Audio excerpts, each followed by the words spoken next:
英語聞き流しリスニング、英語テキストと MP3 音声ダウンロードはホームページからご利用いただけます。88thpp.com 88thpp.com The Bluebird. Chapter 1. The Woodcutter's Cottage. Once upon a time, a woodcutter and his wife lived in their cottage on the edge of a large and ancient forest. They had 2 dear little children who met with a most wonderful adventure. But, before telling you all about it, I must describe the children to you and let you know something of their character, for, if they had not been so sweet and brave and plucky, the curious story which you are about to hear would never have happened at all. Tyltyl, that was our hero's name, was 10 years old, and Mytyl, his little sister, was only 6. Tyltyl was a fine, tall little fellow, stout and well set up, with curly black hair which was often in a tangle, for he was fond of a romp. He was a great favorite because of his smiling and good-tempered face and the bright look in his eyes, but, best of all, he had the ways of a bold and fearless little man, which showed the noble qualities of his heart. When, early in the morning, he trotted along the forest road by the side of his daddy, Tyl the woodcutter, for all his shabby clothes he looked so proud and gallant that every beautiful thing on the earth and in the sky seemed to lie in wait for him to smile upon him as he passed. His little sister was very different, but looked ever so sweet and pretty in her long frock, which Mummytyl kept neatly patched for her. She was as fair as her brother was dark, and her large timid eyes were blue as the forget-me-nots in the fields. Anything was enough to frighten her and she would cry at the least thing, but her little child soul already held the highest womanly qualities. She was loving and gentle and so fondly devoted to her brother that, rather than abandon him, she did not hesitate to undertake a long and dangerous journey in his company. What happened and how our little hero and heroine went off into the world one night in search of happiness, that is the subject of my story. Daddy Tyl's cottage was the poorest of the countryside, and it seemed even more wretched because it stood opposite a splendid hall in which rich children lived. From the windows of the cottage you could see what went on inside the hall when the dining room and drawing rooms were lit up in the evening. And, in the daytime, you saw the little children playing on the terraces, in the gardens and in the hothouses which people came all the way from town to visit because they were always filled with the rarest flowers. Now, one evening which was not like other evenings, for it was Christmas Eve, Mummytyl put her little ones to bed and kissed them even more lovingly than usual. She felt a little sad because, owing to the stormy weather, Daddy Tyl was not able to go to work in the forest, and so she had no money to buy presents with which to fill Tyltyl and Mytyl's stockings. The children soon fell asleep, everything was still and silent and not a sound was heard but the purring of the cat, the snoring of the dog and the ticking of the great-grandfather's clock. But suddenly a light as bright as day crept through the shutters, the lamp upon the table lit again of itself and the 2 children awoke, yawned, rubbed their eyes, stretched out their arms in bed and Tyltyl, in a cautious voice called, "Mytyl?" "Yes, Tyltyl?" was the answer. "Are you asleep?" "Are you?" "No," said Tyltyl. "How can I be asleep, when I'm talking to you?" "I say, is this Christmas Day?" asked his sister. "Not yet, not till tomorrow. But Father Christmas won't bring us anything this year." "Why not?" "I heard Mummy say that she couldn't go to town to tell him. But he will come next year." "Is next year far off?"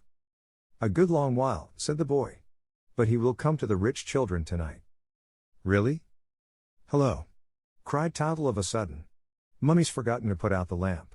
I've an idea." "What?" "Let's get up." "But we mustn't," said Mytyl, who always remembered. "Why, there's no one about. Do you see the shutters? Oh, how bright they are!" "It's the lights of the party," said Tyltyl. "What party?" "The rich children opposite. It's the Christmas tree. Let's open the shutters." "Can we?" asked Mytyl, timidly. "Of course we can, there's no one to stop us. Do you hear the music? Let us get up." The 2 children jumped out of bed, ran to the window, climbed on the stool in front of it and threw back the shutters. A bright light filled the room, and the children looked out eagerly. "We can see everything," said Tyltyl. "I can't," said poor little Mytyl, who could hardly find room on the stool. "It's snowing," said Tyltyl. "There are 2 carriages, with 6 horses each." "There are 12 little boys getting out," said Mytyl, who was doing her best to peep out of the window. "Don't be silly. They're little girls. They've got knickerbockers on. Do be quiet. And look. What are those gold things there, hanging from the branches?" "Why, toys, to be sure," said Tyltyl. "Swords, guns, soldiers, cannons." And what's that, all round the table? Cakes and fruit and cream tarts. Oh, how pretty the children are! Cried Myrtle, clapping her hands. And how they're laughing and laughing, answered Tildal. And the little ones dancing. Yes, yes, let's dance too, shouted Tildal. And the two children began to stamp their feet for joy on the stool. Oh, what fun, said Myrtle. They're getting the cakes, cried Tildal. They can touch them. They're eating, they're eating, they're eating. Oh, how lovely, how lovely. Myrtle began to count imaginary cakes. I have 12. And I 4 times 12, said Tildal. But I'll give you some. And our little friends, dancing, laughing and shrieking with delight, rejoiced so prettily in the other children's happiness that they forgot their own poverty and want. They were soon to have their reward. Suddenly, there came a loud knocking at the door. The startled children ceased their romp and dared not move a limb. Then the big wooden latch lifted of itself, with a loud creak, the door opened slowly, and in crept a little old woman, dressed all in green, with a red hood over her head. She was humpbacked and lame and had only one eye, her nose and chin almost touched, and she walked leaning on a stick. She was surely a fairy. She hobbled up to the children and asked, in a snuffling voice, Have you the grass here that sings or the bird that is blue? We have some grass, replied Tildal, trembling all over his body, but it can't sing. Tildal has a bird, said Myrtle. But I can't give it away, because it's mine, the little fellow added quickly. Now wasn't that a capital reason? The fairy put on her big, round glasses and looked at the bird. He's not blue enough, she exclaimed. I must absolutely have the blue bird. It's for my little girl, who is very ill. Do you know what the blue bird stands for? No? I thought you didn't, and, as you are good children, I will tell you. The fairy raised her crooked finger to her long, pointed nose, and whispered, in a mysterious tone. The blue bird stands for happiness, and I want you to understand that my little girl must be happy in order to get well. That is why I now command you to go out into the world and find the blue bird for her. You will have to start at once. Do you know who I am? The children exchanged puzzled glances. The fact was that they had never seen a fairy before, and they felt a little scared in her presence. However, Tildal soon said politely, You are rather like our neighbor, Madame Berlingot. She herself helped Myrtle.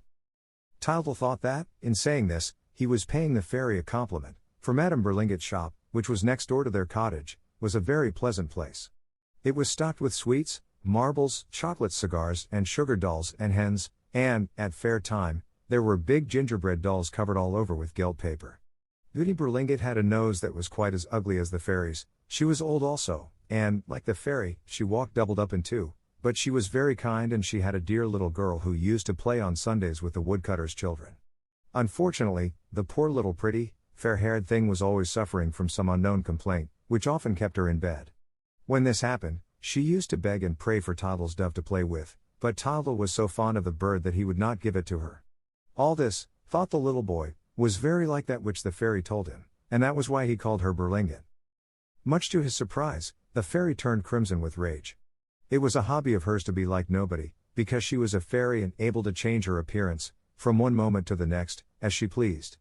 That evening, she happened to be ugly and old and humpbacked. She had lost one of her eyes, and 2 lean wisps of gray hair hung over her shoulders. What do I look like? She asked Tildal. Am I pretty or ugly? Old or young? Her reason for asking these questions was to try the kindness of the little boy. He turned away his head and dared not say what he thought of her looks. Then she cried. I am the fairy Berloon. Oh, that's all right, answered Tildal, who, by this time, was shaking in every limb. This satisfied the fairy, and, as the children were still in their nightshirts, she told them to get dressed. She herself helped Myrtle and, while she did so, asked, Where are your father and mother? In there, said Tildal, pointing to the door on the right. They're asleep. And your granddad and granny? They're dead. And your little brothers and sisters? Have you any? Oh, yes, 3 little brothers, said Tildal. And 4 little sisters, added Myrtle. Where are they? Asked the fairy. They are dead, too, answered Tildal. Would you like to see them again? Oh, yes. At once. Show them to us. I haven't them in my pocket, said the fairy. But this is very lucky, you will see them when you go through the land of memory. It's on the way to the blue bird, just on the left, past the 3rd turning. What were you doing when I knocked? We were playing at eating cakes, said Tyltyl. Have you any cakes? Where are they? In a house of the rich children. Come and look, it's so lovely. And Tyltyl dragged the fairy to the window. But it's the others who are eating them, said she. Yes, but we can see them eat, said Tyltyl. Aren't you cross with them?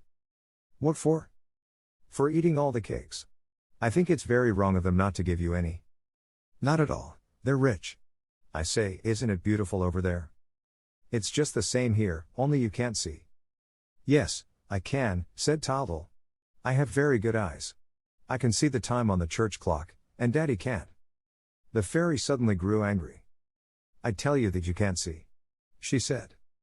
And she grew angrier and angrier. As though it mattered about seeing the time on the church clock. Of course, the little boy was not blind, but, as he was kind-hearted and deserved to be happy, she wanted to teach him to see what is good and beautiful in all things. It was not an easy task, for she well knew that most people live and die without enjoying the happiness that lies all around them.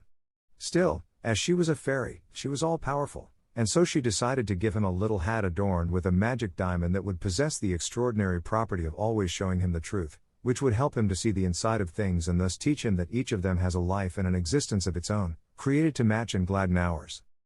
The fairy took the little hat from a great bag hanging by her side. It was green and had a white cockade, with the big diamond shining in the middle of it. Tyltyl was beside himself with delight. The fairy explained to him how the diamond worked. By pressing the top, you saw the soul of things. If you gave it a little turn to the right, you discovered the past, and, when you turned it to the left, you beheld the future. Tyltyl beamed all over his face and danced for joy, and then he at once became afraid of losing the little hat. Daddy will take it from me, he cried. No, said the fairy, for no one can see it as long as it's on your head. Will you try it? Yes, yes, cried the children, clapping their hands. The hat was no sooner on the little boy's head than a magic change came over everything. The old fairy turned into a young and beautiful princess, dressed all in silk and covered with sparkling jewels. The walls of the cottage became transparent and gleamed like precious stones, the humble deal furniture shone like marble. The two children ran from right to left clapping their hands and shouting with delight. Oh, how lovely, exclaimed Tyltyl. And Mytyl, like the vain little thing she was, stood spellbound before the beauty of the fair princess' dress. But further and much greater surprises were in store for them. Had not the fairy said that the things and the animals would come to life, talk and behave like everybody else? Lo and behold, suddenly the door of the grandfather's clock opened. The silence was filled with the sweetest music and 12 little daintily dressed and laughing dancers began to skip and spin all around the children. They are the hours of your life, said the fairy. May I dance with them? Asked Tyltyl, gazing with admiration at those pretty creatures, who seemed to skim over the floor like birds. But just then he burst into a wild fit of laughter. Who was that funny fat fellow, all out of breath and covered with flour, who came struggling out of the bread pan and bowing to the children? It was Bread. Bread himself, taking advantage of the reign of liberty to go for a little walk on earth. He looked like a stout, comical old gentleman, his face was puffed out with dough, and his large hands, at the end of his thick arms, were not able to meet, when he laid them on his great, round stomach. He was dressed in a tight-fitting crust-colored suit, with stripes across the chest like those on the nice buttered rolls which we have for breakfast in the morning. On his head, just think of it. He wore an enormous bun, which made a funny sort of turban. He had hardly tumbled out of his pan, when other loaves just like him but smaller, followed after and began to frisk about with the hours, without giving a thought to the flour which they scattered over those pretty ladies and which wrapped them in great white clouds. It was a queer and charming dance, and the children were delighted. The hours waltzed with the loaves, the plates, joining in the fun, hopped up and down on the dresser, at the risk of falling off and smashing to pieces. The glasses in the cupboard clinked together, to drink the health of one and all. As to the forks, they chattered so loudly with the knives that you could not hear yourself speak for the noise. There is no knowing what would have happened if the din had lasted much longer. Daddy and Mummytle would certainly have waked up. Fortunately, when the romp was at its height, an enormous flame darted out of the chimney and filled the room with a great red glow, as though the house were on fire. Everybody bolted into the corners in dismay, while Tyltyl and Mytyl, sobbing with fright, hid their heads under the good fairy's cloak. Don't be afraid, she said. It's only Fire, who has come to join in your fun. He is a good sort, but you had better not touch him, for he has a hot temper. Peeping anxiously through the beautiful gold lace that edged the fairy's cloak, the children saw a tall, red fellow looking at them and laughing at their fears. He was dressed in scarlet tights and spangles, from his shoulders hung silk scarves that were just like flames when he waved them with his long arms, and his hair stood up on his head in straight, flaring locks. He started flinging out his arms and legs and jumping round the room like a madman. Tyltyl, though feeling a little easier, dared not yet leave his refuge. Then the fairy Baraloon had a capital idea. She pointed her wand at the tap, and at once there appeared a young girl who wept like a regular fountain. It was water. She was very pretty, but she looked extremely sad, and she sang so sweetly that it was like the rippling of a spring. Her long hair, which fell to her feet, might have been made of seaweed. She had nothing on but her bedgown, but the water that streamed over her clothed her in shimmering colors. She hesitated at first and gave a glance around her, then, catching sight of fire still whirling about like a great madcap, she made an angry and indignant rush at him, spraying his face, splashing and wetting him with all her might. Fire flew into a rage and began to smoke. Nevertheless, as he found himself suddenly thwarted by his old enemy, he thought it wiser to retire to a corner. Water also beat a retreat, and it seemed as though peace would be restored once more. The two children, at last recovering from their alarm, were asking the fairy what was going to happen next, when a startling noise of breaking crockery made them look round towards the table. What a surprise! The milk jug lay on the floor, smashed into 1,000 fragments, and from the pieces rose a charming lady, who gave little screams of terror and clasped her hands and turned up her eyes with a beseeching glance. Tyltyl hastened to console her, for he at once knew that she was milk, and, as he was very fond of her, he gave her a good kiss. She was as fresh and pretty as a little dairymaid, and a delicious scent of hay came from her white frock all covered with cream. Meanwhile, Mytyl was watching the sugar loaf, which also seemed to be coming to life. Packed in its blue paper wrapper, on a shelf near the door, it was swaying from left to right and from right to left without any result. But at last a long thin arm was seen to come out, followed by a peaked head, which split the paper, and by another arm and 2 long legs that seemed never to end. Oh, you should have seen how funny Sugar looked, so funny, indeed, that the children could not help laughing in his face. And yet they would have liked to be civil to him, for they heard the fairy introducing him in these words. This, Tyltyl, is the soul of Sugar. His pockets are crammed with sugar and each of his fingers is a sugar stick. How wonderful to have a friend all made of sugar, off whom you can bite a piece whenever you feel inclined. Bo, wow, wow. Good morning. Good morning, my little god. At last we can talk. Bark and wag my tail as I might, you never understood. I love you. I love you. Who can this extraordinary person be, who jostles everybody and fills the house with his noisy gaiety? We know him at once. It is Tyltyl, the good dog who tries his hardest to understand mankind, the good-natured animal who goes with the children to the forest, the faithful guardian who protects the door, the staunch friend who is ever true and ever loyal. Here he comes walking on his hind paws, as on a pair of legs too short for him, and beating the air with the 2 others, making gestures like a clumsy little man. He has not changed, he still has his smooth, mustard-colored coat and his jolly bulldog head, with the black muzzle, but he is much bigger and then he talks. He talks as fast as he can, as though he wanted in one moment to avenge his whole race, which has been doomed to silence for centuries. He talks of everything, now that he is at last able to explain himself, and it is a pretty sight to see him kissing his little master and mistress and calling them his little gods.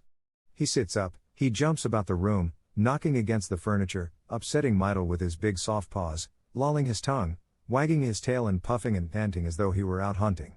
We at once see his simple, generous nature. Persuaded of his own importance, he fancies that he alone is indispensable in the new world of things. After making all the fuss he wanted of the children, he started going the round of the company, distributing the attentions which he thought that none could do without. His joy, now set free, found vent without restraint, and, because he was the most loving of creatures, he would also have been the happiest, if, in becoming human, he had not, unfortunately, retained his little doggy failings. He was jealous. He was terribly jealous, and his heart felt a pang when he saw Tylette, the cat, coming to life in her turn and being petted and kissed by the children, just as he had been. Oh, he hated the cat. To bear the sight of her beside him, to see her always sharing in the affection of the family, that was the great sacrifice which fate demanded of him. He accepted it, however, without a word, because it pleased his little gods, and he went so far as to leave her alone. But he had had many a crime on his conscience because of her. Had he not, one evening, crept stealthily into Goody Berlinget's kitchen in order to throttle her old tomcat, who had never done him any harm? Had he not broken the back of the Persian cat at the hall opposite? Did he not sometimes go to town on purpose to hunt cats and put an end to them, all to wreak his spite? And now Tylette was going to talk, just like himself. Tylette would be his equal in the new world that was opening before him. Oh, there is no justice left on earth, was his bitter thought. There is no justice left. In the meantime, the cat, who had begun by washing herself and polishing her claws, calmly put out her paw to the little girl. She really was a very pretty cat, and, if our friend Tyla's jealousy had not been such an ugly feeling, we might almost have overlooked it for once. How could you fail to be attracted by Tylette's eyes, which were like topaz set in emeralds? How could you resist the pleasure of stroking the wonderful black velvet back? How could you not love her grace, her gentleness and the dignity of her poses? Smiling gently and speaking in well-chosen language, she said to Mydle, "Good morning, miss. How well you look this morning." And the children patted her like anything. Tylo kept watching the cat from the other end of the room. "Now that she's standing on her hind legs like a man," he muttered, "she looks just like the devil, with her pointed ears, her long tail and her dress as black as ink." And he could not help growling between his teeth. "She's also like the village chimney sweep," he went on, "whom I loathe and detest and whom I shall never take for a real man, whatever my little gods may say. It's lucky," he added, with a sigh, "that I know more about a good many things than they do." But suddenly, no longer able to master himself, he flew at the cat and shouted, with a loud laugh that was more like a roar, "I'm going to frighten Tylette. Bo, wow, wow." But the cat, who was dignified even when still an animal, now thought herself called to the loftiest destinies. She considered that the time had come to raise a tall barrier between herself and the dog, who had never been more than an ill-bred person in her eyes, and, stepping back in disdain, she just said, "Sir, I don't know you." Tylo gave a bound under the insult, whereupon the cat bristled up, twisting her whiskers under her little pink nose, for she was very proud of those two pale blotches which gave a special touch to her dark beauty, and then, arching her back and sticking up her tail, she hissed out, "FFT! FFT!" and stood stock still on the chest of drawers, like a dragon on the lid of a Chinese vase. Tyltle and Mydle screamed with laughter, but the quarrel would certainly have had a bad ending if, at that moment, a great thing had not happened. At 11 o'clock in the evening, in the middle of that winter's night, a great light, the light of the noonday sun glowing and dazzling, burst into the cottage. "Hello, there's daylight," said the little boy, who no longer knew what to make of things. "What will Daddy say?"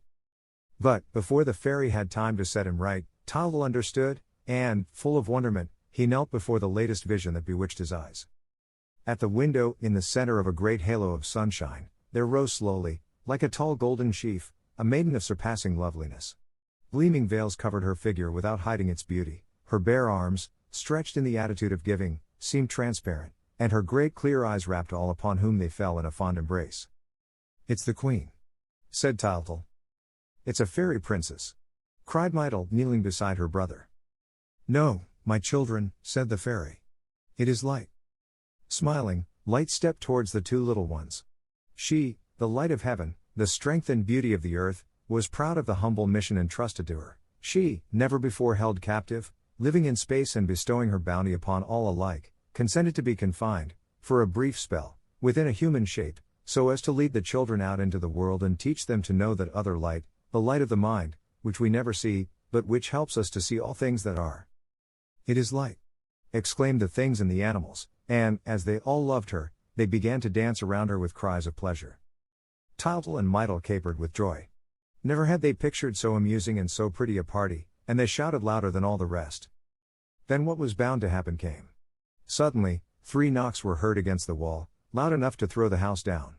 It was Daddy Tyl, who had been waked up by the din and who was now threatening to come and put a stop to it. "Turn the diamond!" cried the fairy to Tyltle. Our hero hastened to obey, but he had not the knack of it yet. Besides, his hand shook at the thought that his father was coming. In fact, he was so awkward that he nearly broke the works. "Not so quick, not so quick," said the fairy. "Oh dear, you've turned it too briskly, they will not have time to resume their places and we shall have a lot of bother." There was a general stampede. The walls of the cottage lost their splendor. All ran hither and thither, to return to their proper shape. Fire could not find his chimney, Water ran about looking for her tap, Sugar stood moaning in front of his torn wrapper, and Bread, the biggest of the loaves, was unable to squeeze into his pan, in which the other loaves had jumped higgledy-piggledy, taking up all the room. As for the dog, he had grown too large for the hole in his kennel, And the cat also could not get into her basket. The hours alone, who were accustomed always to run faster than man wished, had slipped back into the clock without delay. Light stood motionless and unruffled, vainly setting an example of calmness to the others, who were all weeping and wailing around the fairy. "What is going to happen?" they asked. "Is there any danger?" "Well," said the fairy, "I am bound to tell you the truth. All those who accompany the two children will die at the end of the journey."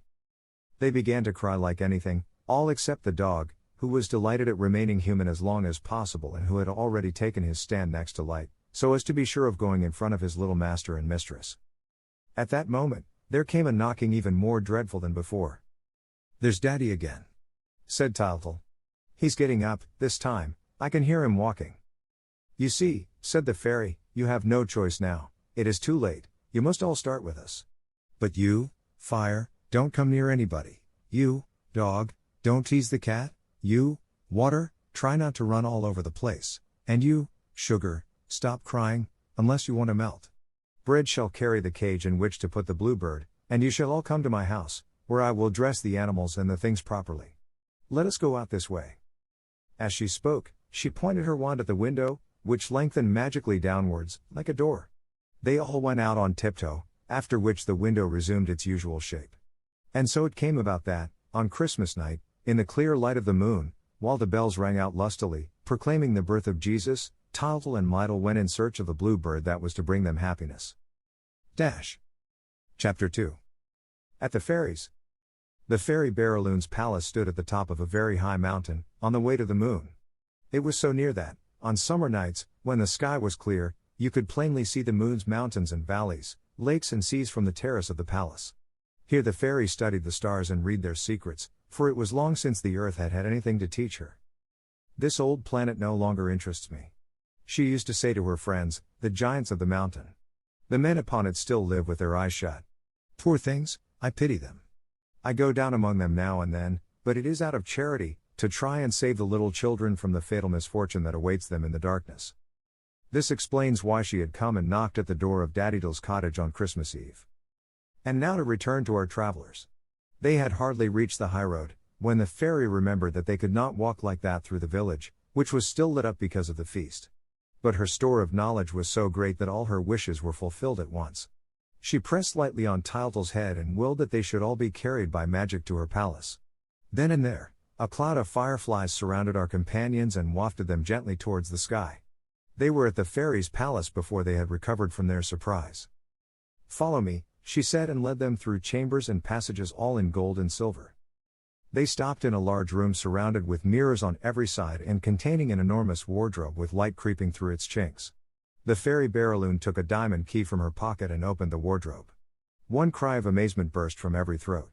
Precious stuffs were seen piled one on the top of the other, mantles covered with gems, dresses of every sort in every country, pearl coronets, emerald necklaces, ruby bracelets. Never had the children beheld such riches. As for the things, their state was rather one of utter bewilderment, and this was only natural, when you think that they were seeing the world for the first time and that it showed itself to them in such a queer way. The fairy helped them make their choice. Fire, Sugar and the cat displayed a certain decision of taste. Fire, who only cared for red, at once chose a splendid bright red dress, with gold spangles. He put nothing on his head, for his head was always very hot. Sugar could not stand anything except white and pale blue, bright colors jarred on his sweet nature. The long blue and white dress which he selected and the pointed hat, like a candle extinguisher, which he wore on his head made him look perfectly ridiculous, but he was too silly to notice it and kept spinning before the glass like a top and admiring himself in blissful ignorance. The cat, who was always a lady and who was used to her dusky garments, reflected that black always looks well, in any circumstance, particularly now, when they were traveling without luggage.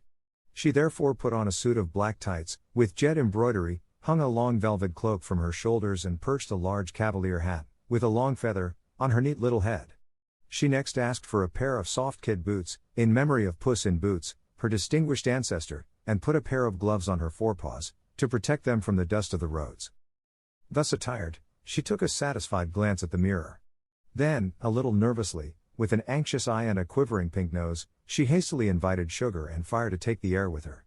So they all three walked out, while the others went on dressing. Let us follow them for a moment, for we have already grown to like our brave little Tyldle, and we shall want to hear anything that is likely to help or delay his undertaking. After passing through several splendid galleries, hung like balconies in the sky, our three cronies stopped in the hall, and the cat at once addressed the meeting in a hushed voice. "I have brought you here," she said, "in order to discuss the position in which we are placed. Let us make the most of our last moment of liberty." But she was interrupted by a furious uproar. "Bo, wow, wow. There now!" cried the cat. "There's that idiot of a dog.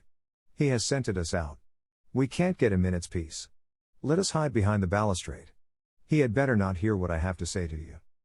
"It's too late," said Sugar, who was standing by the door.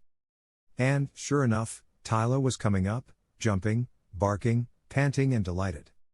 The cat, when she saw him, turned away in disgust. "He has put on the livery of one of the footmen of Cinderella's coach.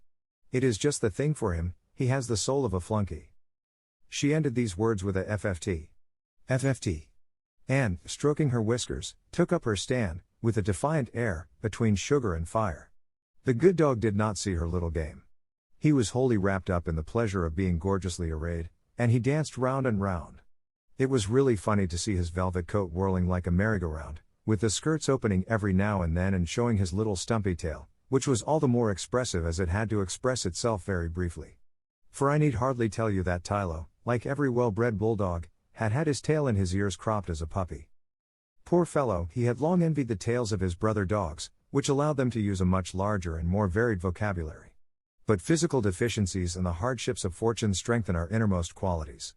Tylo's soul, having no outward means of expressing itself, had only gained through silence, and his look, which was always filled with love, had become very eloquent. Today his big dark eyes glistened with delight. He had suddenly changed into a man.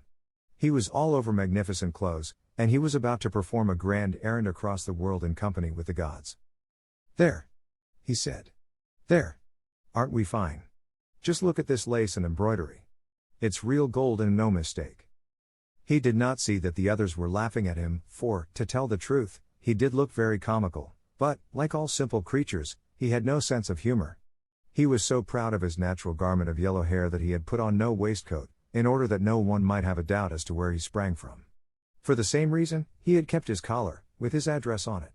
A big red velvet coat, heavily braided with gold lace, reached to his knees, and the large pockets on either side would enable him, he thought, always to carry a few provisions, for Tylo was very greedy. On his left ear, he wore a little round cap with an osprey feather in it, and he kept it on his big square head by means of an elastic which cut his fat, loose cheeks in two. His other ear remained free.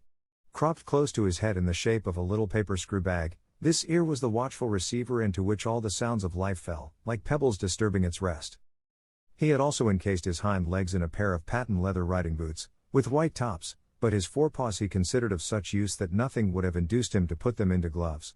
Tylo had too natural a character to change his little ways all in a day, and, in spite of his new-blown honors, he allowed himself to do undignified things.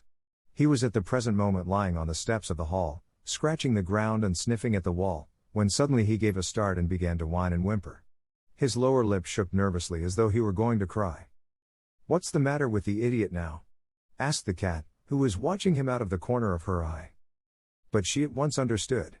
A very sweet song came from the distance, and Tylo could not endure music.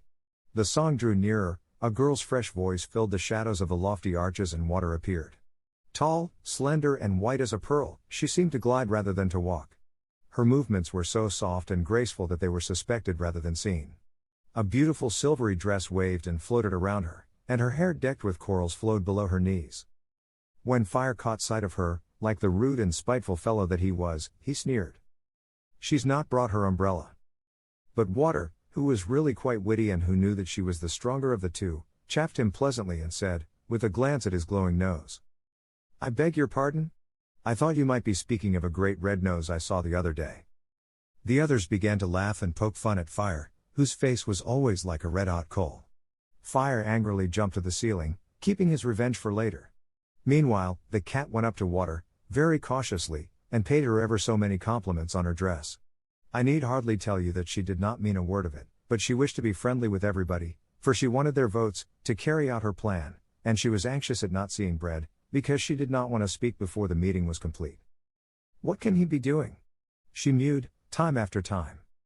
He was making an endless fuss about choosing his dress, said the dog. At last, he decided in favor of a Turkish robe, with a scimitar and a turban. They all looked at her with a bewildered air. They understood that it was a solemn moment. The words were not out of his mouth, when a shapeless and ridiculous bulk, clad in all the colors of the rainbow, came and blocked the narrow door of the hall. It was the enormous stomach of Bread, who filled the whole opening. He kept on knocking himself, without knowing why, for he was not very clever and, besides, he was not yet used to moving about in human beings' houses. At last, it occurred to him to stoop, and, by squeezing through sideways, he managed to make his way into the hall. It was certainly not a triumphal entry, but he was pleased with it all the same. "Here I am," he said. "Here I am. I have put on Bluebeard's finest dress. What do you think of this?" The dog began to frisk around him. He thought Bread magnificent. That yellow velvet costume, covered all over with silver crescents, reminded Tylo of the delicious horseshoe rolls which he loved, and the huge, gaudy turban on Bread's head was really very like a fairy bun. "How nice he looks!" he cried. "How nice he looks!" Bread was shyly followed by Milk. Her simple mind had made her prefer her cream dress to all the finery which the fairy suggested to her. She was really a model of humility. Bread was beginning to talk about the dresses of Tyltyl, Light, and Mytyl, when the cat cut him short in a masterful voice.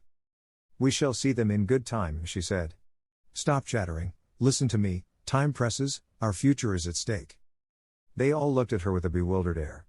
They understood that it was a solemn moment, but the human language was still full of mystery to them. Sugar wriggled his long fingers as a sign of distress, Bread patted his huge stomach, Water lay on the floor and seemed to suffer from the most profound despair, and Milk only had eyes for Bread, who had been her friend for ages and ages. The cat, becoming impatient, continued her speech. "The fairy has just said it, the end of this journey will, at the same time, mark the end of our lives. It is our business, therefore, to spin the journey out as long as possible and by every means in our power." Bread, who was afraid of being eaten as soon as he was no longer a man, hastened to express approval, but the dog, who was standing a little way off, pretending not to hear, began to growl deep down in his soul. He well knew what the cat was driving at, and, when Tylette ended her speech with the words, "We must at all costs prolong the journey and prevent Blue Bird from being found, even if it means endangering the lives of the children," the good dog, obeying only the promptings of his heart, leapt at the cat to bite her.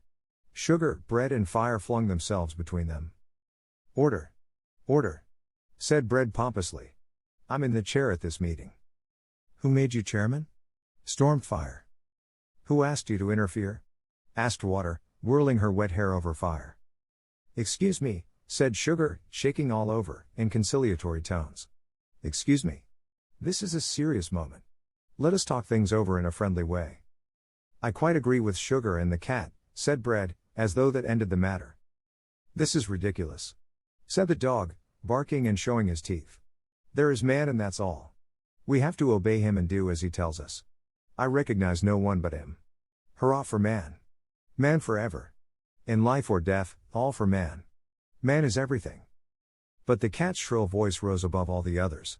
She was full of grudges against man and she wanted to make use of the short spell of humanity which she now enjoyed to avenge her whole race. "All of us here present," she cried, "animals, things, and elements, possess a soul which man does not yet know. That is why we retain a remnant of independence, but, if he finds the Blue Bird, he will know all, he will see all, and we shall be completely at his mercy. Remember the time when we wandered at liberty upon the face of the earth." But, suddenly her face changed, her voice sank to a whisper and she hissed, "Look out! I hear the fairy and Light coming. I need hardly tell you that Light has taken sides with man and means to stand by him. She is our worst enemy. Be careful." But our friends had had no practice in trickery and, feeling themselves in the wrong, took up such ridiculous and uncomfortable attitudes that the fairy, the moment she appeared upon the threshold, exclaimed, "What are you doing in that corner? You look like a pack of conspirators." Quite scared and thinking that the fairy had already guessed their wicked intentions, they fell upon their knees before her. Luckily for them, the fairy hardly gave a thought to what was passing through their little minds. She had come to explain the first part of the journey to the children and to tell each of the others what to do. Tyltyl and Mytyl stood hand in front of her, looking a little frightened and a little awkward in their fine clothes. They stared at each other in childish admiration. The little girl was wearing a yellow silk frock embroidered with pink posies and covered with gold spangles. On her head was a lovely orange velvet cap, and a starched muslin tucker covered her little arms. Tyltyl was dressed in a red jacket and blue knickerbockers, both of velvet, and of course he wore the wonderful little hat on his head. Delighted with the importance of his duty, undid the top of his robe, drew his scimitar and cut 2 slices out of his stomach. The fairy said to them, "It is just possible that the blue bird is hiding at your grandparents in the land of memory, so you will go there first." "But how shall we see them, if they are dead?" asked Tyltyl. Then the good fairy explained that they would not be really dead until their grandchildren ceased to think of them. "Men do not know this secret," she added. "But, thanks to the diamond, you, Tyltyl, will see that the dead whom we remember live as happily as though they were not dead. Are you coming with us?" asked the boy, turning to Light, who stood in the doorway and lit up all the hall. "No," said the fairy. "Light must not look at the past. Her energies must be devoted to the future." The 2 children were starting on their way, when they discovered that they were very hungry. The fairy at once ordered bread to give them something to eat, and that big, fat fellow, delighted with the importance of his duty, undid the top of his robe, drew his scimitar and cut 2 slices out of his stomach. The children screamed with laughter. Tyler dropped his gloomy thoughts for a moment and begged for a bit of bread, and everybody struck up the farewell chorus. Sugar, who was very full of himself, also wanted to impress the company and, breaking off 2 of his fingers, handed them to the astonished children. As they were all moving towards the door, the fairy Barraloon stopped them. "Not today," she said. "The children must go alone. It would be indiscreet to accompany them. They are going to spend the evening with their late family. Come, be off. Goodbye, dear children, and mind that you are back in good time, it is extremely important." Sugar also wanted to impress the company and, breaking off 2 of his fingers, handed them to the astonished children. The 2 children took each other by the hand and, carrying the big cage, passed out of the hall, and their companions, at a sign from the fairy, filed in front of her to return to the palace. Our friend Tyler was the only one who did not answer to his name. The moment he heard the fairy say that the children were to go alone, he had made up his mind to go and look after them, whatever happened, and, while the others were saying goodbye, he hid behind the door. But the poor fellow had reckoned without the all-seeing eyes of the fairy Barraloon. "Tylo!" she cried. "Tylo! Here!" And the poor dog, who had so long been used to obey, dared not resist the command and came, with his tail between his legs, to take his place among the others. He howled with despair when he saw his little master and mistress swallowed up in the great gold staircase. Chapter 3. The Land of Memory. The fairy Barraloon had told the children that the land of memory was not far off, but to reach it you had to go through a forest that was so dense and so old that your eyes could not see the tops of the trees.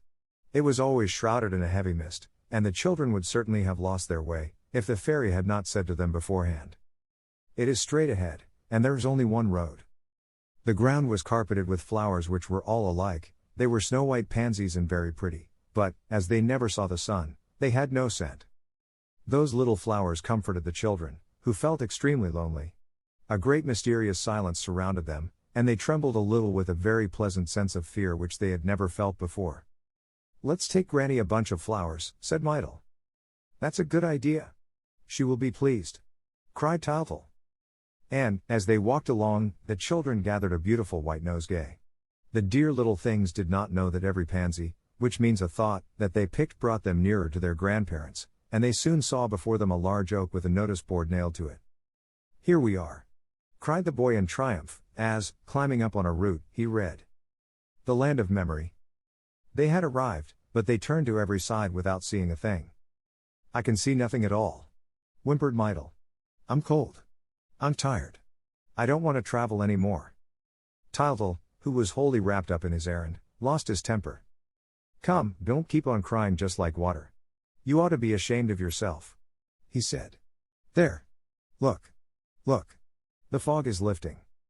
And, sure enough, the mist parted before their eyes, like veils torn by an invisible hand. The big trees faded away, everything vanished and, instead, there appeared a pretty little peasant's cottage, covered with creepers and standing in a little garden filled with flowers and with trees all over fruit. Everything vanished and, instead, there appeared a pretty little peasant's cottage. The children at once knew the dear cow in the orchard, the watchdog at the door, the blackbird in his wicker cage, and everything was steeped in a pale light and a warm and balmy air. Tyltyl and Mydel stood amazed. So that was the land of memory. What lovely weather it was. And how nice it felt to be there. They at once made up their minds to come back often, now that they knew the way. But how great was their happiness when the last veil disappeared and they saw, at a few steps from them, Granddad and Granny sitting on a bench, sound asleep. They clapped their hands and called out gleefully, "It's Granddad! It's Granny! There they are! There they are!" But they were a little scared by this great piece of magic and dared not move from behind the tree, and they stood looking at the dear old couple, who woke up gently and slowly under their eyes. Then they heard Granny's trembling voice say, "I have a notion that our grandchildren who are still alive are coming to see us today." And Gaffertle answered, "They are certainly thinking of us, for I feel queer and I have pins and needles in my legs." "I think they must be quite near," said Granny, "for I see tears of joy dancing before my eyes and—" Granny had not time to finish her sentence. The children were in her arms. What joy! What wild kisses and huggings! What a wonderful surprise! The happiness was too great for words. They laughed and tried to speak and kept on looking at one another with delighted eyes. It was so glorious and so unexpected to meet again like this. When the first excitement was over, they all began to talk at once. "How tall and strong you've grown, Tyltyl," said Granny. And Grandad cried, "And Mytyl! Just look at her! What pretty hair, what pretty eyes!" And the children danced and clapped their hands and flung themselves by turns into the arms of one or the other. At last, they quieted down a little, and, with Mytyl nestling against Grandad's chest and Tyltyl comfortably perched on Granny's knees, they began to talk of family affairs. "How are Daddy and Mummy, Tyl?" asked Granny. "Quite well, Granny," said Tyltyl. "They were asleep when we went out." Granny gave them fresh kisses and said, "My word, how pretty they are and how nice and clean. Why don't you come to see us oftener? It is months and months now that you have forgotten us and that we have seen nobody." "We couldn't, Granny," said Tyltyl, "and today it's only because of the fairy." "We are always here," said Granny Tyl, "waiting for a visit from those who are alive. The last time you were here was on All Hallows." "All Hallows? We didn't go out that day, for we both had colds. But you thought of us. And, every time you think of us, we wake up and see you again." Tyltyl remembered that the fairy had told him this.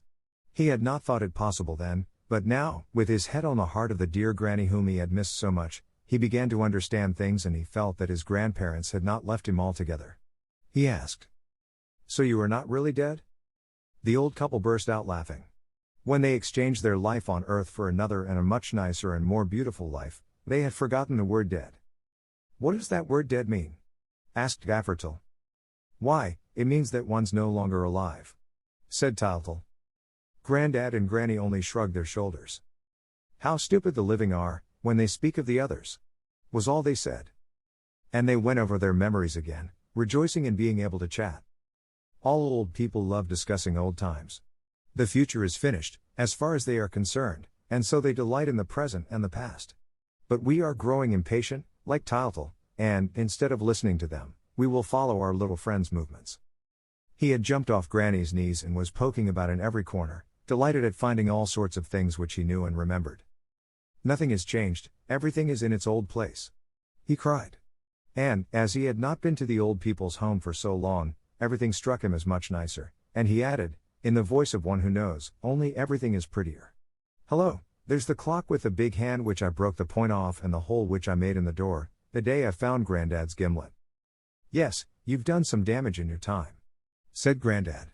"And there's the plum tree which you were so fond of climbing, when I wasn't looking."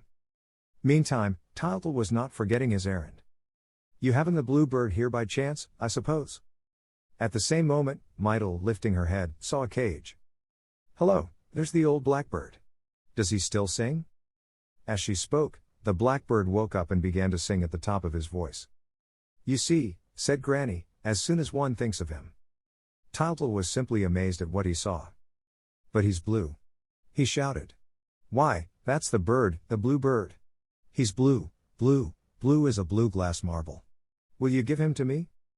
The grandparents gladly consented, and, full of triumph, Tyltyl went and fetched the cage which he had left by the tree. He took hold of the precious bird with the greatest of care, and it began to hop about in its new home.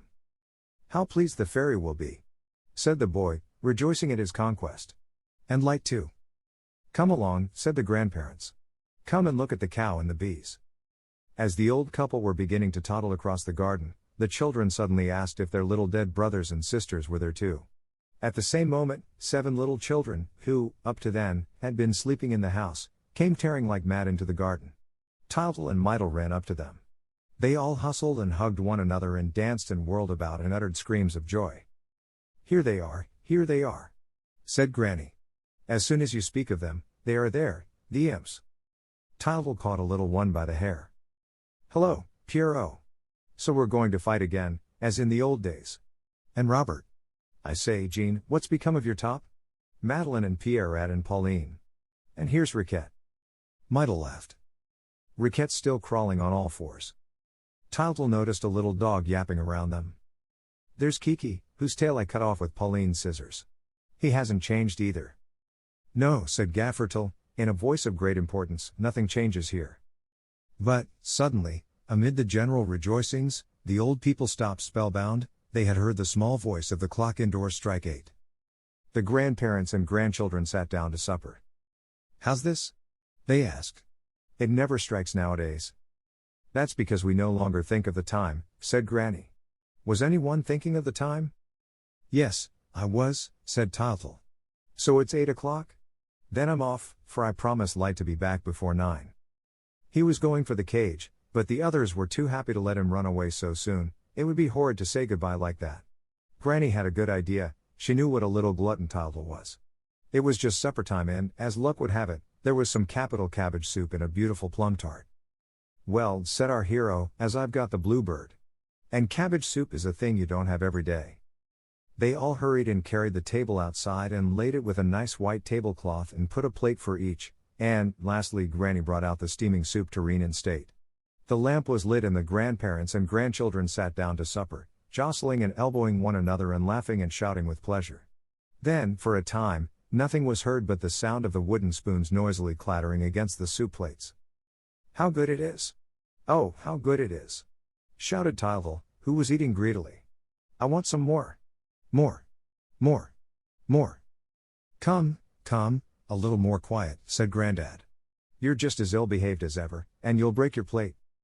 Tyltyl took no notice of the remark, stood up on his stool, caught hold of the tureen and dragged it towards him and upset it, and the hot soup trickled all over the table and down upon everybody's lap. The children yelled and screamed with pain. Granny was quite scared, and Grandad was furious. He dealt our friend Tyltyl a tremendous box on the ear. Tyltyl was staggered for a moment, and then he put his hand to his cheek with a look of rapture and exclaimed. Grandad, how good, how jolly! It was just like the slaps you used to give me when you were alive. I must give you a kiss for it. Everybody laughed. There's more where that came from, if you like them, said Grandad, grumpily.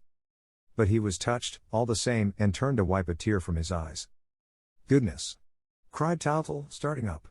There's 8:30 striking. Mytyl, we've only just got time. Granny in vain implored them to stay a few minutes longer. No, we can't possibly, said Tyltyl firmly. I promise Light. And he hurried to take up the precious cage. Goodbye, Grandad. Goodbye, Granny. Goodbye, brothers and sisters, Pierrot, Robert, Pauline, Madeleine, Riquette and you, too, Kiki. We can't stay. Don't cry, Granny, we will come back often. Poor old Grandad was very much upset and complained lustily. Gracious me, how tiresome the living are, with all their fuss and excitement. Tyltyl tried to console him and again promised to come back very often. Come back every day, said Granny. It is our only pleasure, and it's such a treat for us when your thoughts pay us a visit. Goodbye. Goodbye, cried the brothers and sisters in chorus. Come back very soon. Bring us some barley sugar. There were more kisses, all waved their handkerchiefs, all shouted a last goodbye. But the figures began to fade away, the little voices could no longer be heard, the two children were once more wrapped in mist, and the old forest covered them with its great dark mantle. I'm so frightened, whimpered Mytyl. Give me your hand, little brother. I'm so frightened. Tyltyl was shaking too, but it was his duty to try and comfort and console his sister. Hush, he said. Remember that we are bringing back the bluebird. As he spoke, a thin ray of light pierced the gloom, and the little boy hurried towards it. He was holding his cage tight in his arms, and the first thing he did was to look at his bird. Alas and alack, what a disappointment awaited him. The beautiful blue bird of the land of memory had turned quite black. Stare at it as hard as Tyltyl might, the bird was black. Oh, how he knew the old blackbird that used to sing in its wicker prison, in the old days, at the door of the house. What had happened? How painful it was. And how cruel life seemed to him just then. He had started on his journey with such zest and delight that he had not thought for a moment of the difficulties and dangers. Full of confidence, pluck and kindness, he had marched off, certain of finding the beautiful blue bird which would bring happiness to the fairy's little girl. And now all his hopes were shattered. For the first time, our poor friend understood the trials, the vexations and the obstacles that awaited him. Alas, was he attempting an impossible thing? Was the fairy making fun of him? Would he ever find the bluebird? All his courage seemed to be leaving him. To add to his misfortunes, he could not find the straight road by which he had come. There was not a single white pansy on the ground, and he began to cry. Luckily, our little friends were not to remain in trouble long. The fairy had promised that light would watch over them. The first trial was over, and, just as outside the old people's house a little while ago, the mist now suddenly lifted. But, instead of disclosing a peaceful picture, a gentle, homely scene, it revealed a marvelous temple, with a blinding glare streaming from it. On the threshold stood Light, fair and beautiful in her diamond-colored dress. She smiled when Tildal told her of his first failure. She knew what the little ones were seeking, she knew everything. For Light surrounds all mortals with her love, though none of them is fond enough of her ever to receive her thoroughly and thus to learn all the secrets of truth. Now, for the first time, thanks to the diamond which the fairy had given to the boy, she was going to try and conquer a human soul. "Do not be sad," she said to the children. "Are you not pleased to have seen your grandparents? Is that not enough happiness for one day? Are you not glad to have restored the old blackbird to life? Listen to him singing." For the old blackbird was singing with might and main, and his little yellow eyes sparkled with pleasure as he hopped about his big cage. As you look for the bluebird, dear children, accustom yourselves to love the gray birds which you find on your way. She nodded her fair head gravely, and it was quite clear that she knew where the bluebird was. But life is often full of beautiful mysteries, which we must respect, lest we should destroy them, and, if Light had told the children where the bluebird was, well, they would never have found him. I will tell you why at the end of this story. And now let us leave our little friends to sleep on beautiful white clouds under Light's watchful care. Chapter 4. The Palace of Night. Some time after, the children and their friends met at the first dawn to go to the Palace of Night, where they hoped to find the bluebird. Several of the party failed to answer to their names when the roll was called. Milk, for whom any sort of excitement was bad, was keeping her room. Water sent an excuse, she was accustomed always to travel in a bed of moss, was already half dead with fatigue and was afraid of falling ill. As for Light, she had been on bad terms with Night since the world began, and Fire, as a relation, shared her dislike. Light kissed the children and told Tyler the way, for it was his business to lead the expedition, and the little band set out upon its road. You can imagine dear Tyler trotting ahead, on his hind legs, like a little man, with his nose in the air, his tongue dangling down his chin, his front paws folded across his chest. He fidgets, sniffs about, runs up and down, covering twice the ground without minding how tired it makes him. He is so full of his own importance that he disdains the temptations on his path, he neglects the rubbish heaps, pays no attention to anything he sees and cuts all his old friends. Poor Tylo. He was so delighted to become a man, and yet he was no happier than before. Of course, life was the same to him, because his nature had remained unchanged. What was the use of his being a man, if he continued to feel and think like a dog? In fact, his troubles were increased 100-fold by the sense of responsibility that now weighed upon him. "Ah!" he said, with a sigh, for he was joining blindly in his little God's search, without for a moment reflecting that the end of the journey would mean the end of his life. "Ah," he said, "if I got hold of that rascal of a bluebird, trust me, I wouldn't touch him even with the tip of my tongue, not if he were as plump and sweet as a quail." Bread followed solemnly, carrying the cage, the two children came next, and Sugar brought up the rear. But where was the cat? To discover the reason of her absence, we must go a little way back and read her thoughts. At the time when Tylette called a meeting of the animals and things in the fairies' hall, she was contemplating a great plot which would aim at prolonging the journey, but she had reckoned without the stupidity of her hearers. "The idiots," she thought, "have very nearly spoiled the whole thing by foolishly throwing themselves at the fairies' feet, as though they were guilty of a crime. It is better to rely upon oneself alone. In my cat life, all our training is founded on suspicion. I can see that it is just the same in the life of men. Those who confide in others are only betrayed. It is better to keep silent and to be treacherous oneself." The road to the Palace of Night. was rather long and rather dangerous. As you see, my dear little readers, the cat was in the same position as the dog. She had not changed her soul and was simply continuing her former existence. But, of course, she was very wicked, whereas our dear Tylo was, if anything, too good. Tylette, therefore, resolved to act on her own account and went, before daybreak, to call on Night, who was an old friend of hers. The road to the palace of Night was rather long and rather dangerous. It had precipices on either side of it. You had to climb up and climb down and then climb up again among high rocks that always seemed waiting to crush the passers-by. At last, you came to the edge of a dark circle, and there you had to go down thousands of steps to reach the black marble underground palace in which Night lived. The cat, who had often been there before, raced along the road, light as a feather. Her cloak, borne on the wind, streamed like a banner behind her, the plume in her hat fluttered gracefully, and her little gray kid boots hardly touched the ground. She soon reached her destination and, in a few bounds, came to the great hall where Night was. It was really a wonderful sight. Night, stately and grand as a queen, reclined upon her throne. She slept, and not a glimmer, not a star twinkled around her. But we know that the night has no secrets for cats and that their eyes have the power of piercing the darkness. So Tylette saw Night as though it were broad daylight. Before waking her, she cast a loving glance at that motherly and familiar face. It was white and silvery as the moon, and its unbending features inspired both fear and admiration. Night's figure, which was half visible through her long black veils, was as beautiful as that of a Greek statue. She had long arms and a pair of enormous wings, now furled in sleep, came from her shoulders to her feet and gave her a look of majesty beyond compare. Still, in spite of her affection for her best of friends, Tylette did not waste too much time in gazing at her. It was a critical moment, and time was short. Tired and jaded and overcome with anguish, she sank upon the steps of the throne and mewed, plaintively. "It is I, Mother Night. I am worn out." Night sat up, all quivering. Her immense wings beat around her, and she questioned Tylette in a trembling voice. Night is of an anxious nature and easily alarmed. Her beauty, built up of peace and repose, possesses the secret of silence, which life is constantly disturbing, a star shooting through the sky, a leaf falling to the ground, the hoot of an owl, a mere nothing is enough to tear the black velvet pall which she spreads over the earth each evening. The cat, therefore, had not finished speaking, when Night sat up, all quivering. Her immense wings beat around her, and she questioned Tylette in a trembling voice. As soon as she had learned the danger that threatened her, she began to lament her fate. What? A man's son coming to her palace.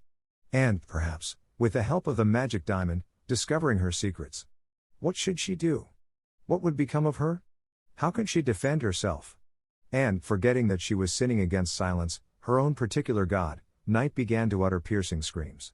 It was true that falling into such a commotion was hardly likely to help her find a cure for her troubles. Luckily for her, Tylette, who was accustomed to the annoyances and worries of human life, was better armed. She had worked out her plan when going ahead of the children, and she was hoping to persuade Night to adopt it. She explained this plan to her in a few words. "I see only one thing for it, Mother Night, as they are children, we must give them such a fright that they will not dare to insist on opening the great door at the back of the hall, behind which the birds of the moon live and generally the blue bird too. The secrets of the other caverns will be sure to scare them. The hope of our safety lies in the terror which you will make them feel." There was clearly no other course to take. But Night had not time to reply, for she heard a sound. Then her beautiful features contracted, her wings spread out angrily, and everything in her attitude told Tylette that Night approved of her plan. "Here they are!" cried the cat. The little band came marching down the steps of Night's gloomy staircase. Tylo pranced bravely in front, whereas Tylette looked around him with an anxious glance. He certainly found nothing to comfort him. It was all very magnificent, but very terrifying. Picture a huge and wonderful black marble hall, of a stern and tomb-like splendor. There is no ceiling visible, and the ebony pillars that surround the amphitheater shoot up to the sky. It is only when you lift your eyes up there that you catch the faint light falling from the stars. Everywhere, the thickest darkness reigns. Two restless flames, no more, flicker on either side of Night's throne, before a monumental door of brass. Bronze doors show through the pillars to the right and left. The cat rushed up to the children. "This way, little master, this way. I have told Night, and she is delighted to see you." Tylette's soft voice and smile made Tylette feel himself again, and he walked up to the throne with a bold and confident step, saying, "Good day, Mrs. Night." Night was offended by the word, "good day," which reminded her of her eternal enemy Light, and answered dryly, "Good day? I am not used to that. You might say, good night, or, at least, good evening. Our hero was not prepared to quarrel. He felt very small in the presence of that stately lady. He quickly begged her pardon as nicely as he could, and very gently asked her leave to look for the blue bird in her palace. I have never seen him, he is not here, exclaimed Night, flapping her great wings to frighten the boy. But, when he insisted and gave no sign of fear, she herself began to dread the diamond, which, by lighting up her darkness, would completely destroy her power, and she thought it better to pretend to yield to an impulse of generosity and at once to point to the big key that lay on the steps of the throne. Without a moment's hesitation, Tottle seized hold of it and ran to the first door of the hall. Everybody shook with fright. Bread's teeth chattered in his head. Sugar, who was standing some way off, moaned with mortal anguish. Myrtle howled. Where is Sugar? I want to go home. Meanwhile, Tottle, pale and resolute, was trying to open the door, while Night's grave voice, rising above the din, proclaimed the first danger. It's the ghosts. Oh, dear, thought Tottle. I have never seen a ghost, it must be awful. The faithful Tylo, by his side, was panting with all his might, for dogs hate anything uncanny. At last, the key grated in the lock. Silence reigned as dense and heavy as the darkness. No one dared draw a breath. Then the door opened, and, in a moment, the gloom was filled with white figures running in every direction. Some lengthened out right up to the sky, others twined themselves round the pillars, others wriggled ever so fast along the ground. They were something like men, but it was impossible to distinguish their features, the eye could not catch them. The moment you looked at them, they turned into a white mist. Tottle did his best to chase them, for Mrs. Knight kept to the plan contrived by the cat and pretended to be frightened.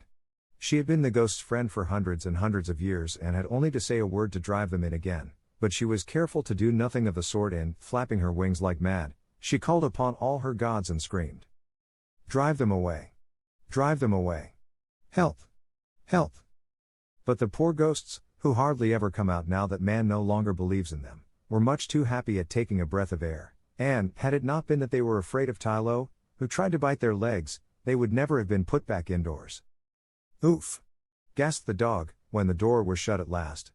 I have strong teeth, goodness knows, but chaps like those I never saw before. When you bite them, you'd think their legs were made of cotton. By this time, Tottle was making for the second door and asking, What's behind this one? Knight made a gesture as though to put him off. Did the obstinate little fellow really want to see everything? Must I be careful when I open it? Asked Tottle. No, said Knight, it is not worthwhile. It's the sicknesses. They are very quiet, the poor little things. Man, for some time, has been waging such war upon them. Open and see for yourself. Tottle threw the door wide open and stood speechless with astonishment. There was nothing to be seen. He was just about to close the door again, when he was hustled aside by a little body in a dressing gown and a cotton nightcap, who began to frisk about the hall, wagging her head and stopping every minute to cough, sneeze and blow her nose, and to pull on her slippers, which were too big for her and kept dropping off her feet. Sugar, Bread and Tottle were no longer frightened and began to laugh like anything. But they had no sooner come near the little person in the cotton nightcap than they themselves began to cough and sneeze.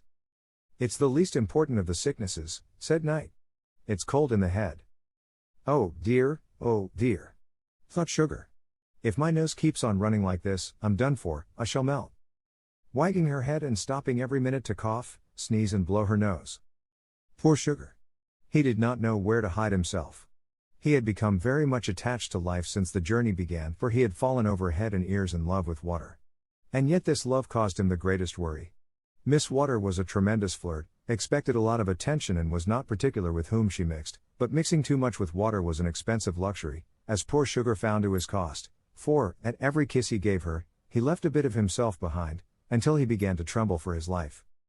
When he suddenly found himself attacked by cold in the head, he would have had to fly from the palace, but for the timely aid of our dear Tylo, who ran after the little minx and drove her back to her cavern, amidst the laughter of Tottle and Myrtle, who thought gleefully that, so far, the trial had not been very terrible. The boy, therefore, ran to the next door with still greater courage. Take care! Cried Knight, in a dreadful voice. It's the wars. They are more powerful than ever. I daren't think what would happen, if one of them broke loose. Stand ready, all of you, to push back the door. Knight had not finished uttering her warnings, when the plucky little fellow repented his rashness. He tried in vain to shut the door which he had opened, an invincible force was pushing it from the other side. Streams of blood flowed through the cracks, flames shot forth, shouts, oaths and groans mingled with the roar of cannon and the rattle of musketry. Everybody in the Palace of Night was running about in wild confusion. Bread and Sugar tried to take to flight, but could not find the way out, and they now came back to Tildal and put their shoulders to the door with despairing force. The cat pretended to be anxious, while secretly rejoicing. "This may be the end of it," she said, curling her whiskers. "They won't dare to go on after this." Dear Tilo made superhuman efforts to help his little master, while Mydle stood crying in a corner. At last, our hero gave a shout of triumph. "Hurrah! They're giving way! Victory! Victory! The door is shut!" At the same time, he dropped on the steps, utterly exhausted, dabbing his forehead with his poor little hands which shook with terror. "Well?" asked Knight, harshly. "Have you had enough? Did you see them?" "Yes, yes," replied the little fellow, sobbing. "They are hideous and awful. I don't think they have the blue bird." "You may be sure they haven't," answered Knight, angrily. "If they had, they would eat him at once. You see there is nothing to be done." Tildal drew himself up proudly. "I must see everything," he declared. "Light said so." "It's an easy thing to say," retorted Knight, "when one's afraid and stays at home." "Let us go to the next door," said Tildal, resolutely. "What's in here?" "This is where I keep the shades and the terrors." Tildal reflected for a minute. "As far as shades go," he thought, "Mrs. Knight is poking fun at me. It's more than an hour since I've seen anything but shade in this house of hers, and I shall be very glad to see daylight again. As for the terrors, if they are anything like the ghosts, we shall have another good joke." Our friend went to the door and opened it, before his companions had time to protest. For that matter, they were all sitting on the floor, exhausted with the last fright, and they looked at one another in astonishment, glad to find themselves alive after such a scare. Meanwhile, Tildal threw back the door and nothing came out. "There's no one there," he said. "Yes, there is. Yes, there is. Look out," said Knight, who was still shamming fright. She was simply furious. She had hoped to make a great impression with her terrors, and, lo and behold, the wretches, who had so long been snubbed by man, were afraid of him. She encouraged them with kind words and succeeded in coaxing out a few tall figures covered with grey veils.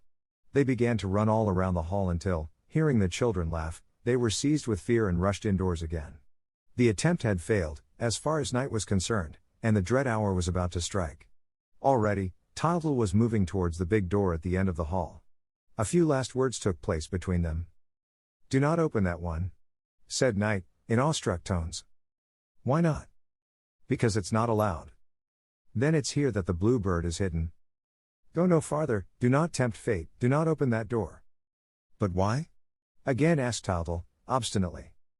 Thereupon, Knight, irritated by his persistency, flew into a rage, hurled the most terrible threats at him, and ended by saying, "Not one of those who have opened it, were it but by a hair's breadth, has ever returned alive to the light of day. It means certain death, and all the horrors, all the terrors, all the fears of which men speak on earth are as nothing compared with those which await you if you insist on touching that door." "Don't do it, master dear," said Bread, with chattering teeth. "Don't do it. Take pity on us. I implore you on my knees. You are sacrificing the lives of all of us," mewed the cat. "I won't. I shan't," sobbed Mydle. "Pity. Pity," whined Sugar, wringing his fingers. All of them were weeping and crying, all of them crowded round Tildal. Dear Tilo alone, who respected his little master's wishes, dared not speak a word, though he fully believed that his last hour had come. 2 big tears rolled down his cheeks, and he licked Tildal's hands in despair. It was really a most touching scene, and for a moment, our hero hesitated. His heart beat wildly, his throat was parched with anguish, he tried to speak and could not get out a sound. Besides, he did not wish to show weakness in the presence of his hapless companions. "If I have not the strength to fulfill my task," he said to himself, "who will fulfill it? If my friends behold my distress, it is all up with me, they will not let me go through with my mission and I shall never find the blue bird." At this thought, the boy's heart leapt within his breast and all his generous nature rose in rebellion. It would never do to be, perhaps, within arm's length of happiness and not to try for it, at the risk of dying in the attempt, to try for it and hand it over at last to all mankind. That settled it. Tildal resolved to sacrifice himself. Like a true hero, he brandished the heavy golden key and cried, "I must open the door." He ran up to the great door, with Tylo panting by his side. The poor dog was half dead with fright, but his pride and his devotion to Tylo obliged him to smother his fears. "I shall stay," he said to his master, "I'm not afraid. I shall stay with my little god." In the meantime, all the others had fled. Bread was crumbling to bits behind a pillar, Sugar was melting in a corner with Mydle in his arms, Knight and the cat, both shaking with fury, kept at the far end of the hall. A wonderful garden lay before him. A dream garden filled with flowers that shone like stars. Then Tylo gave Tylo a last kiss, pressed him to his heart and, with never a tremble, put the key in the lock. Yells of terror came from all the corners of the hall, where the runaways had taken shelter, while the two leaves of the great door opened by magic in front of our little friend, who was struck dumb with admiration and delight. What an exquisite surprise! A wonderful garden lay before him, a dream garden filled with flowers that shone like stars, waterfalls that came rushing from the sky and trees which the moon had clothed in silver. And then there was something whirling like a blue cloud among the clusters of roses. Tylo rubbed his eyes, he could not believe his senses. He waited, looked again, and then dashed into the garden, shouting like mad. "Come quickly! Come quickly! They are here! We have them at last! Millions of bluebirds! Thousands of millions! Come, Mydle! Come, Tylo! Come, all! Help me! You can catch them by handfuls!" Reassured at last, his friends came running up and all darted in among the birds, seeing who could catch the most. "I've caught 7 already!" cried Mydle. "I can't hold them." "Nor can I," said Tylo. "I have too many of them. They're escaping from my arms. Tylo has some too. Let us go out, let us go. Light is waiting for us. How pleased she will be. This way, this way." And they all danced and scampered away in their glee, singing songs of triumph as they went. Knight and the cat, who had not shared in the general rejoicing, crept back anxiously to the great door, and Knight whimpered. "Haven't they got him?" "No," said the cat, who saw the real blue bird perched high up on a moonbeam. "They could not reach him, he kept too high." Our friends in all haste ran up the numberless stairs between them and the daylight. Each of them hugged the birds which he had captured, never dreaming that every step which brought them nearer to the light was fatal to the poor things, so that, by the time they came to the top of the staircase, they were carrying nothing but dead birds. Light was waiting for them anxiously. "Well, have you caught him?" she asked. Yes, said Tylo. "Lots of them. There are thousands. Look." As he spoke, he held out the dear birds to her and saw, to his dismay, that they were nothing more than lifeless corpses. Their poor little wings were broken and their heads drooped sadly from their necks. The boy, in his despair, turned to his companions. Alas, they too were hugging nothing but dead birds. Then Tylo threw himself sobbing into Light's arms. Once more, all his hopes were dashed to the ground. "Do not cry, my child," said Light. "You did not catch the one that is able to live in broad daylight. We shall find him yet." "Of course, we shall find him," said Bread and Sugar, with one voice. They were great boobies, both of them, but they wanted to console the boy. As for friend Tylo, he was so much put out that he forgot his dignity for a moment and, looking at the dead birds, exclaimed, "Are they good to eat, I wonder?" The party set out to walk back and sleep in the Temple of Light. It was a melancholy journey, all regretted the peace of home and felt inclined to blame Tylo for his want of caution. Sugar edged up to Bread and whispered in his ear, "Don't you think, Mr. Chairman, that all this excitement is very useless?" And Bread, who felt flattered at receiving so much attention, answered, pompously, "Never you fear, my dear fellow, I shall put all this right. Life would be unbearable if we had to listen to all the whimsies of that little madcap. Tomorrow we shall stay in bed." They forgot that, but for the boy at whom they were sneering, they would never have been alive at all, and that, if he had suddenly told Bread that he must go back to his pan to be eaten and Sugar that he was to be cut into small lumps to sweeten Daddy's coffee and Mummy's syrups, they would have thrown themselves at their benefactor's feet and begged for mercy. In fact, they were incapable of appreciating their good luck until they were brought face to face with bad. Poor things! The fairy Barreloon, when making them a present of their human life, ought to have thrown in a little wisdom. They were not so much to blame. Of course, they were only following man's example. Given the power of speaking, they jabbered; knowing how to judge, they condemned; able to feel, they complained. They had hearts which increased their sense of fear, without adding to their happiness. As to their brains, which could easily have arranged all the rest, they made so little of them that they had already grown quite rusty, and, if you could have opened their heads and looked at the works of their life inside, you would have seen the poor brains, which were their most precious possession, jumping about at every movement they made and rattling in their empty skulls like dry peas in a pod. Fortunately, Light, thanks to her wonderful insight, knew all about their state of mind. She determined, therefore, to employ the elements and things no more than she was obliged to. They are useful, she thought, to feed the children and amuse them on the way, but they must have no further share in the trials, because they have neither courage nor conviction. Meanwhile, the party walked on, the road widened out and became resplendent, and, at the end, the temple of light stood on a crystal height, shedding its beams around. The tired children made the dog carry them pick-a-back by turns, and they were almost asleep when they reached the shining steps. 英語聞き流しリスニング、英語テキストと MP3 音声ダウンロードは、ホームページからご利用いただけます。88thpp.com、88thpp.com